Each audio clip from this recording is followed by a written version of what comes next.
Good morning সবাইকে। বাড়ি যাব তার একটা আনন্দ যেমন তেমন জায়গাটাকে ছেড়ে চলে যাব, তার জন্য মন খারাপও আছে। সকালটা এরকমভাবেই শুরু করছি চায়ের কাপ হাতে, পাহাড়ে লাস্ট চা, না লাস্ট বলবো না, এখানে লাস্ট, কারণ আমরা গাড়ি করে এখান থেকে যাব দিল্লিতে। ঠিক আছে ভাই, কার আমরা যাব দিল্লি, তারপরে ওখান থেকে আমাদের কালকের ভোরে ফ্লাইট রয়েছে, তো সেই হিসেবে রাতটা হয়তো এয়ারপোর্টেই থাকতে হবে। আর রিমোর বাবার কালকে শরীরটা খারাপ করেছিল, আজকে মোটামুটি ঠিক আছে, অসুবিধা নেই। তো চলো আজকে ব্লগটা এখন থেকে শুরু করছি। ট্রিপ শেষ, বাড়ি ফেরার পালা, এবং চৌকোকে কাছে পাওয়ার পালা। চৌকোকে নিয়ে আসতে যাবো, এটা একটা আলাদা আনন্দ।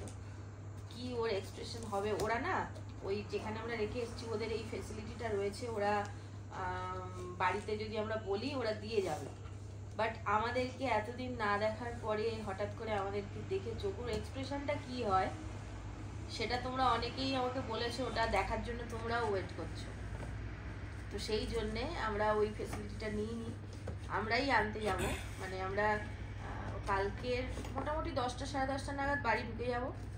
চেষ্টা করছি সকালের দিকে ওকে নিয়ে আসার, যদি সেটা ড্রাইভার যদি অ্যারেঞ্জ করতে পারি ভালো, আর না হলে বিকেলে আবার ওকে আনতে যাব। মোটামুটি কালকে চোখকে বাড়ি নিয়ে আসবো। চলো আজকে ব্লগটা এখন থেকেই শুরু করছি, দেখতে থাকো কি কি করি। একেবারে একদম শেষ মুহূর্তে চলে এসেছি, টাটাই বলতে হবে, মিস করবো খুব। এখান থেকে বরফ গলছে আর ওখানে পড়েছে। হ্যাঁ, এখানে যতটা আমরা সেদিন দেখেছিলাম তার থেকে কিন্তু অনেকটা গলে গেছে, এইগুলো সব ছিল ভরা, সব গলে গেছে। তো এখানে রুমকে টাটা করবার সময় চলে এসেছে। কালকের ব্লগটা মানে যেটা আজকের গেছে, মানে কবে যাবে আবার, ও ওর হিসাব করতে, হ্যাঁ ওর হিসাব করতে হবে না। আজকের যে ব্লগটা গেছে সেটা আমি এডিট, আপলোড, প্রসেস মানে সব, মানে ট্যাগ ট্যাগ দেওয়া সব কিছু করেছি 2 ঘন্টার মধ্যে। এখানে তো আপলোড স্পিড জানোই, আপলোডিংই 1 ঘন্টা লেগে গেছে। লাস্ট বারের জন্য এই ভিউটা,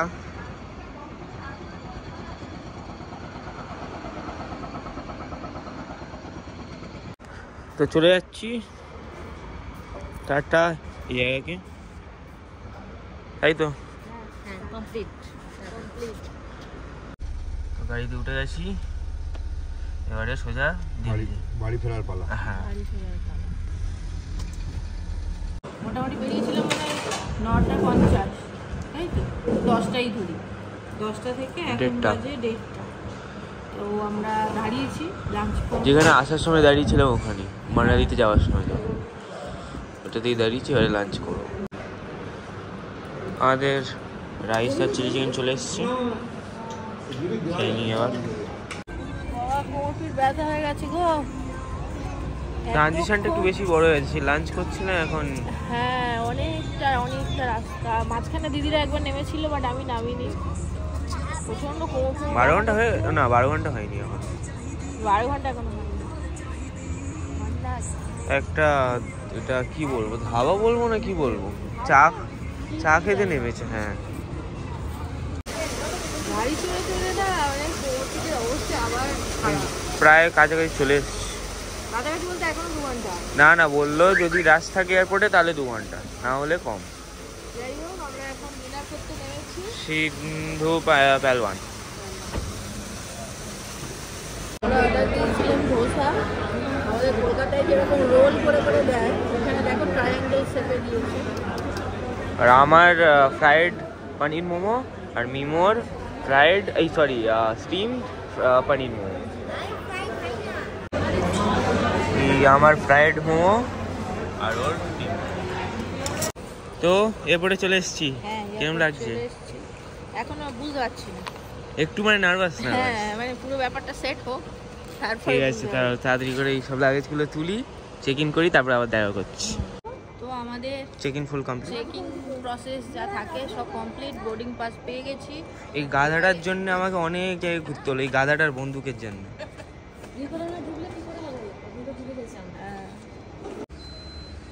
তো আমাদের সব কিছু কমপ্লিট করে এখন এখানে রেস্ট করছি আর ওয়েট কোন বাজে কটা? এখন বাজে 2টো। আর তাহলে 3 ঘন্টা 25 মিনিট।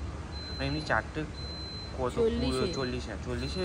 40-এ বোর্ডিং স্টার্ট হবে। তো এতক্ষণ আমাদের এখন বসে থাকতে হবে। আমি ততক্ষণ এডিট করে নিই। আমি মিমো আর মশাই একটু ঘুরতে বার হয়েছি।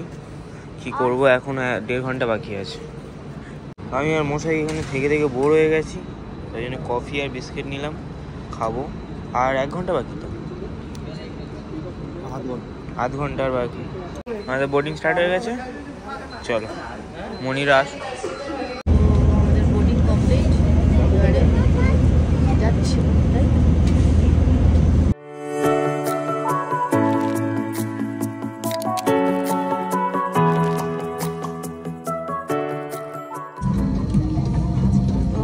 লাইটে উঠে গেছি, অনেক টাইম আছে। এখনো কটাই যেন ছাড়বে? 5:25। এখন বাজে 5:04 টাইম আছে।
কিরম লাগলো তাহলে?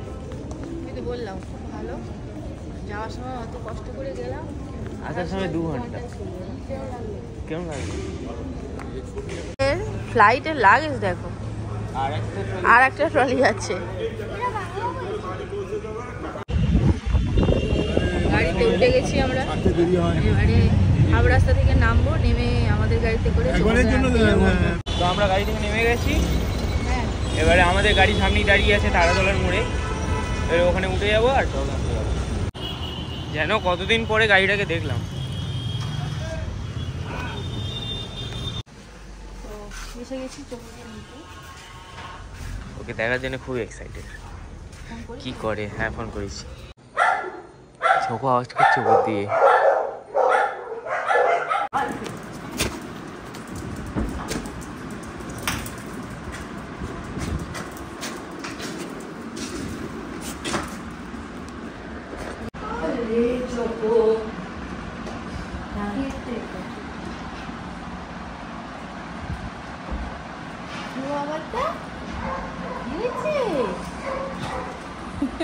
আয় আয় আয় ওরে। দাঁড়াও, আরে ওর বাড়ি থেকে এসছে তো, কিছু করতে আগে খেতে দে, তুই আমাদের যাবি।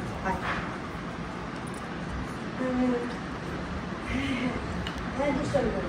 চোখো আদর আদর আদর। আবার ওরও চাই, ওরও চাই। না না না, রেগে যাবে কিন্তু। না চোখো এটা ঠিক না। না না না, আচ্ছা আচ্ছা, ওকে দেখো চল। কি করছে। আমরা ঝগড়া ঝাঁটি করে না, ও রেগে যাবে। এতদিন পরে এসছে চোখো। না, মা, তুমি আদর নিয়ে নিলে ও রেগে যাবে না। দাঁড়াও, এই পড়ে যাবে, পড়ে যাবে, তুমি পড়ে যাবে বাবা, নিচে নিচে নিচে। কোথায় গেল সে? এসো এসো এসো। তো চকো রিয়াকশন দেখতে পেলে, চকোকে নিয়ে এবার চলে যাব। চকো এসো বাবা। প্রথমে এসে একটু অবাক হয়ে গেছে, হ্যাঁ দেখে একটু কেরম মতন হয়ে গেছিল। তারপরে ও বুঝতে পারলো না এটা রিয়েল লাইফই হচ্ছে। তো আমার চোখও যেখানে মেইনলি ছিল, যাদের কাছে ছিল তারা সবাই হচ্ছে এই মানুষগুলোই, যাদের কাছে ভরসায় হয়তো চিনি না, মানে চিনতাম না, কিন্তু এই কদিনে যেন অনেক চেনা হয়ে গেছে। কারণ সব থেকে স্পেশাল আমার বাড়ির যে সেই ছিল এবং এত ভালোভাবে ছিল। আর সব থেকে যেটা আমার ভালো লেগেছে, এরা কী বলুন তো, আমরা হয়তো বেড়াতে যাই বা যাই করি, ফোন করলে মানে কোথাও রেখে গেলে ফোন করলে কেউ কন্ট্যাক্ট করতে চায় না, রিপ্লাই করতে চায় না। আমরা হয়তো বেড়াতে চলে গেছি, ফিরে তো আসতে পারবো না, কিন্তু এই যে খোঁজ না পেলে মনের দিক থেকে সেই বেড়ানো থাকে না। কিন্তু আমি সত্যি যতবার ফোন করেছি ততবার আপনারা রিপ্লাই দিয়েছেন, ততবার মানে সব সময় আমি চোখের কাছে ছিলাম না, কিন্তু দূর থেকেও আপনাদের থ্রু আমি ওকে কাছেই পেয়েছি। তো আমার সত্যিই খুব ভালো লেগেছে। এবারে এরকম যদি আমার মতন কেউ আপনাদের সঙ্গে যোগাযোগ করতে চায় কীভাবে করবে একটু যদি বলে দেন। আমাদের এটা লোকেশন হচ্ছে পিকনিক গার্ডেনে। হ্যাঁ, পিকনিক গার্ডেনে এসে এখানে কাটাপুকুর মাঠের কাছে এসে ফোন করলে ইয়ে আছে, তাহলে আমাদের গুগল পেজ আছে, ওখানে আপনি দেখতে পারেন। ফেসবুক পেজও আছে। আমি গুগল থেকেই আপনাদেরকে পেয়েছিলাম।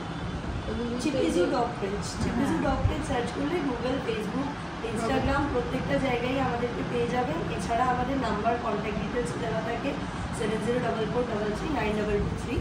আর এছাড়াও আমাদের পেজ সার্ভিস ছাড়াও আমাদের গ্রুমিং আছে, আমরা হোম সার্ভিস দিই। আমাদের পিক আপ অ্যান্ড ড্রপ আছে। পিক আপ অ্যান্ড ড্রপ আমরা কলকাতা ছাড়াও নিউ টাউন, হাওড়া, বেলুর, মানে এই ধরনের সমস্ত লোকেশনগুলোতেও দিই। সকাল 8টা থেকে রাত 8টা আমাদেরকে জানালেই আমরা সেই টাইমে, একটু আগের দিন জানালে আমরা ওই টাইমে বাড়ি থেকে নিয়েও আসি এবং দিয়েও আসি, যেন অনেক সময় হয় কোনো এমার্জেন্সি এসে গেলে।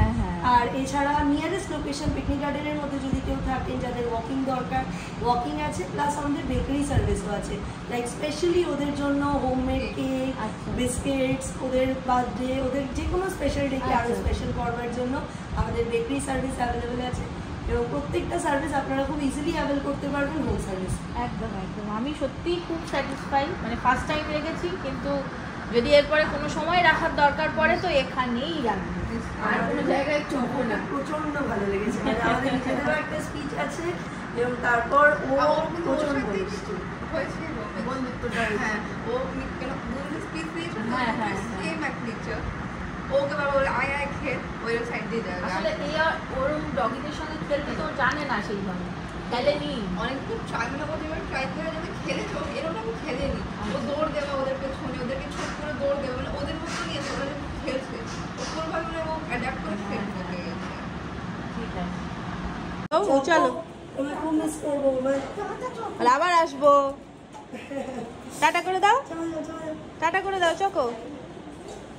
হ্যাঁ ওই আমার কাছে দিয়ে দিও, আমার কাছে।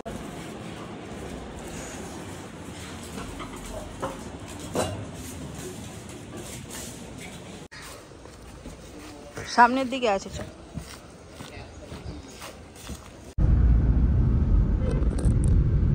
দাঁড়া, চাদরটা হাতে নিয়ে চল।